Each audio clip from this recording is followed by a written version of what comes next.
తెలుగు రాష్ట్రాల్లో 450కి పైగా రోబోటిక్ సర్జరీలు సక్సెస్ఫుల్ గా చేసిన ఘనత మణిపాల్ హాస్పిటల్దే.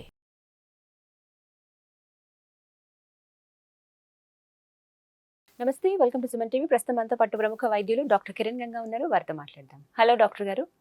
మనకు ఒక కామెంట్ వచ్చింది, కిడ్నీ సమస్యతో బాధపడుతూ ఉన్నారు, దీనికి మెయిన్ రీజన్స్ ఏంటని అడుగుతున్నారు. అది కూడా ఫస్ట్ వాళ్ళు నార్మల్ గానే ఉన్నారు, చిన్న అనారోగ్యంగా ఉంటే టెస్ట్లకి డాక్టర్ చెప్పారట. సో ఆ టెస్ట్ చేసుకుంటే అందులో కిడ్నీకి సంబంధించి క్రియాటినిన్ పెరిగిందని, అలాగే జిఎఫ్ఆర్ తగ్గటం అనేది గమనించారు. సో ఇది కొంచెం సీరియస్ ఇష్యూలా కనిపిస్తోంది, తగు జాగ్రత్తలు తీసుకోండి అని చెప్పారట వైద్యులు.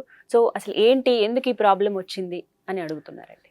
ఈ మధ్య కాలంలో గతంతో పోలిస్తే పేషెంట్స్లో కిడ్నీ సమస్యలు గమనిస్తున్నాం.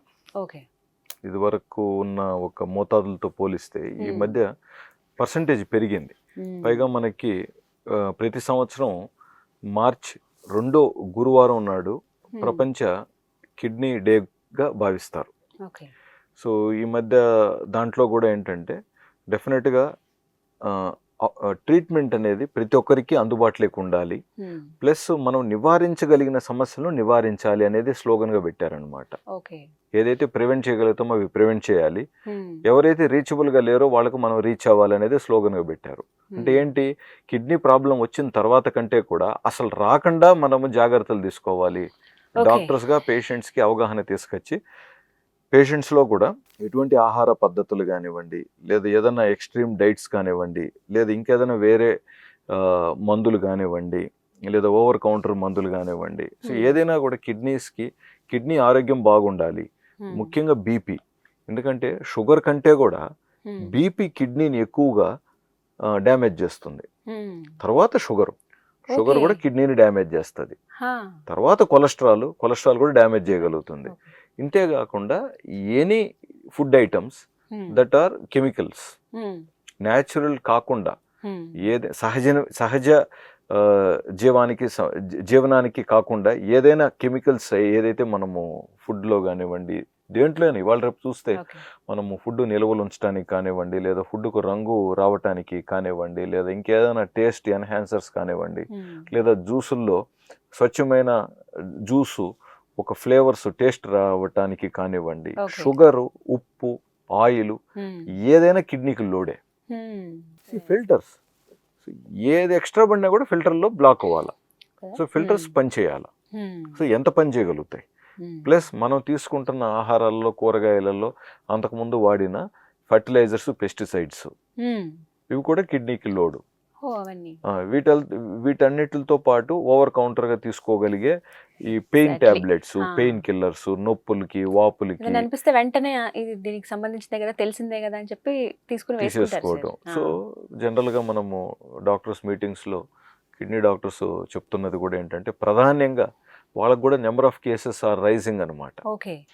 ప్రముఖ ప్రతి కిడ్నీ డాక్టర్ కూడా తీసుకుంటే అందరూ బిజీగానే ఉన్నారు.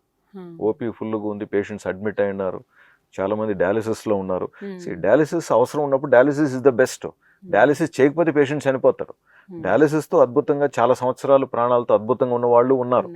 సో కొన్నిసార్లు కిడ్నీ డాక్టర్ డయాలిసిస్ చేస్తే మంచిదన్న వెంటనే వీళ్ళు డయాలిసిస్ కాకుండా ఇంకేదో ఉంది కదా అని వెళ్ళి చివరికి అది ప్రాణాపాయంగా తిరిగి వస్తారు మళ్ళీ. అప్పుడు డయాలిసిస్ చేసినా కూడా కొన్నిసార్లు పేషెంట్స్ని కాపాడలేరు. సో డయాలిసిస్ నిజంగా ఎవరికైనా అవసరం అయితే dialysis is the best. But దానికంటే ముందేంటి, అసలు ఆ సమస్య రాకుండా మనం ఏం చేయగలుగుతున్నాం, ఇట్లా మనం ప్రివెంటివ్ మెజర్స్ కింద కూడా ఆలోచించాలన్నమాట.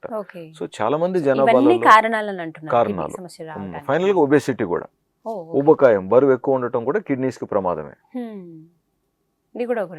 డెఫినెట్లీ సింప్టమ్స్ మనకి తెలుస్తాయా అనేది కూడా ఒక పాయింట్. కిడ్నీకి సంబంధించి ఇష్యూ అవుతుంది, ఒక ప్రాబ్లం రైజ్ అవ్వబోతుంది అన్నప్పుడు తెలుస్తుందా మనకి ముందు?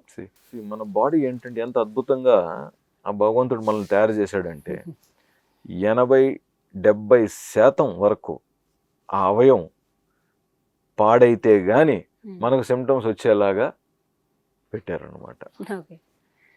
సో చూడండి, ఇప్పుడు ఒకరు కిడ్నీ డొనేట్ చేసినంత మాత్రాన డొనేట్ చేసిన వ్యక్తికి ఎటువంటి ప్రమాదం లేదే. అంటే ఒక కిడ్నీతో కూడా అంటే 50% కిడ్నీస్ అంటే 50% ఫంక్షన్ తీసేసినా కూడా ఇతను హ్యాపీ లైఫేగా. అంటే రిపోర్ట్స్లలో పెరగాలంటే 50% పైగా డ్యామేజ్ ఉండాలిగా. ఇప్పుడు లివర్ కూడా లివర్ డొనేషన్స్ కూడా మనం వింటూ ఉన్నాం. సో ఒక పార్ట్ లివర్ ఇచ్చేసినప్పటికీ కూడా ఇచ్చిన వ్యక్తి అద్భుతంగానే బతకగలుగుతున్నాడుగా. సో మన అవయవాలు అలా ఉన్నాయన్నమాట. ఇప్పుడు మనము హార్ట్ ఉదాహరణకి మొన్న ఈ మధ్య 95% బ్లాక్ ఉన్నింది సుష్మితా సెన్ గారికి అన్నారు. అంటే 90% బ్లాక్లు తను బాగానే కనపడింది అందరికీ. సో అంటే చూడండి ఎంత వరకు డ్యామేజ్ అయినప్పటికీ కూడా బాడీ మేనేజ్ చేస్తూ ఉంటుంది. బట్ అంతవరకు డ్యామేజ్ అయ్యే వరకు మనం చూస్తూ ఉండకూడదు కదా. మరి మనకి సిమ్టమ్స్ తెలియకపోతే ఎలా? కరెక్ట్. సో సిమ్టమ్స్ తెలియనప్పటికీ, సిమ్టమ్స్ లేనప్పటికీ, అంతకు ముందు రిపోర్ట్స్ బాగున్నప్పటికీ మరి మనం చేస్తున్నది రైటా? ఇప్పుడు ఉదాహరణకి ఒక సాఫ్ట్ డ్రింక్ తీసుకుందాం. సో ఒక సాఫ్ట్ డ్రింక్ తీసుకోవటం మనం రైటా? సో ఈ రోజు కిడ్నీ పాడవదు, బట్ మెజారిటీగా గతంతో పోలిస్తే ఈ రోజు అవుతున్నాయిగా. అంటే ఇవన్నీ అందుబాటులో లేని రోజుల్లో ఆరోగ్యం ఎలా ఉండేది, ఇవన్నీ అందుబాటులోకి వచ్చిన తర్వాత ఆరోగ్యం ఎంతమందికి క్షీణిస్తుంది. ఇప్పుడు దాదాపు 10లో 2-3 కిడ్నీ ప్రాబ్లమ్స్ ఉంది అంటున్నారు కిడ్నీ డాక్టర్స్. సో అందుకని మనం అలాగా దీన్ని విశ్లేషిస్తున్నాం. కిడ్నీకి సంబంధించి ఇష్యూ వస్తుంది, ఇంకా రైజ్ అవుతుంది అన్నప్పుడు ఏమైనా లక్షణాలు కనపడతాయండి? అంటే కిడ్నీ నిజంగా ప్రాబ్లం ఏర్పడిన తర్వాత లక్షణాలు కనపడతాయి. పాదాలు వాపు కానివ్వండి, రక్తహీనత కానివ్వండి, ఫేస్ లో కూడా ఒకలాంటి పఫీనెస్ రావటం కానివ్వండి, మూత్రం తగ్గటము, ఇవన్నీ తర్వాత వస్తాయి. నీళ్ళు ఎక్కువ తాగమంటారు కదా సార్ నార్మల్ గా మనకి. బాగున్న మనిషి నీళ్లు బాగా తాగాలి, బట్ కిడ్నీ ప్రాబ్లం వచ్చిన తర్వాత నీళ్లు రెస్ట్రిక్షన్ చేయాలి. ఈ వాటర్ దగ్గర కూడా చాలా వరకు ఉంటుంది కదా సార్. అంటే కొంతమంది ఏంటంటే ఇప్పుడు మార్నింగ్ ఒక పూట అంతా తాగపోయినా ఇప్పుడు డేలో 2.5 లీటర్స్ ఖచ్చితంగా తాగేయాలి ఇది అనుకుంటారు సార్. మార్నింగ్ టైంలో ఏదో ఒక 1/2 లీటర్ తాగినా తర్వాత మళ్ళీ ఆ పనిలో పడో ఇంకా తాగలేరు. ఇప్పుడు అందరూ ఏసీలో వర్క్ చేస్తున్నారు, దాహం అనిపించదు. ఇవాళ ఎలా అయినా ఫినిష్ చేయాలనే ఉద్దేశంతో చాలా మంది ఆ 2 లీటర్స్ ఒక 1.5 అవర్లో తీసేసుకుంటారు సార్. అది ఎంతవరకు ప్రాబ్లం అండి? అది పెద్ద ప్రాబ్లం ఏం కాదు, బట్ త్రూఅవుట్ ద డే అంటే మార్నింగ్ నుంచి ఈవినింగ్ వరకు మనకు వాటర్ తీసుకోవాల్సినంత వాటర్ కరెక్ట్ గా తీసుకుంటూ ఉండటం ఓకేనే. బట్ ఒక్కసారిగా మీరు తాగినా పర్వాలేదు.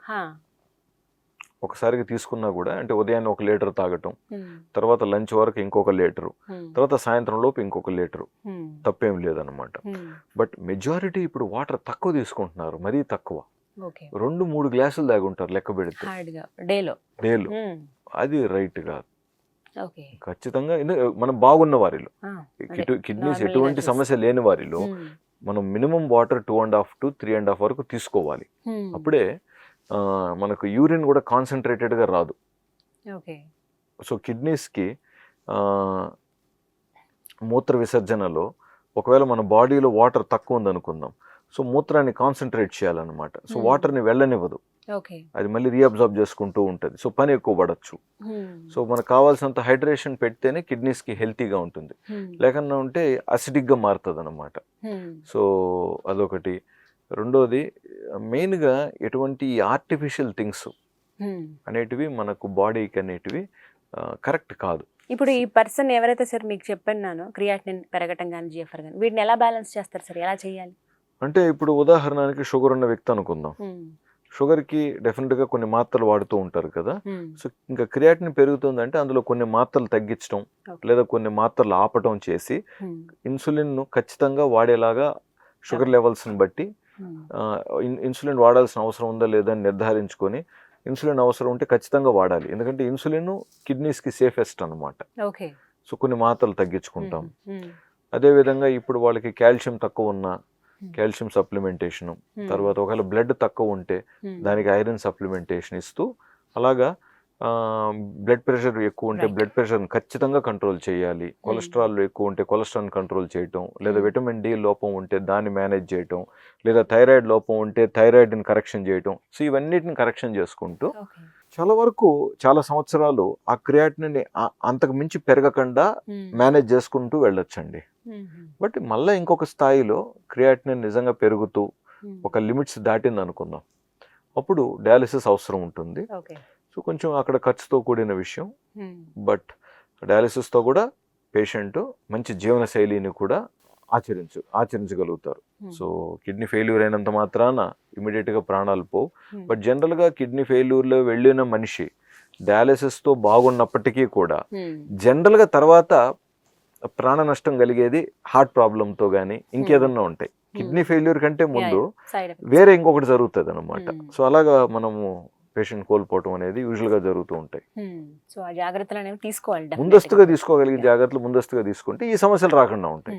రైట్ డాక్టర్ గారు, థ్యాంక్ యూ అండి, నమస్తే.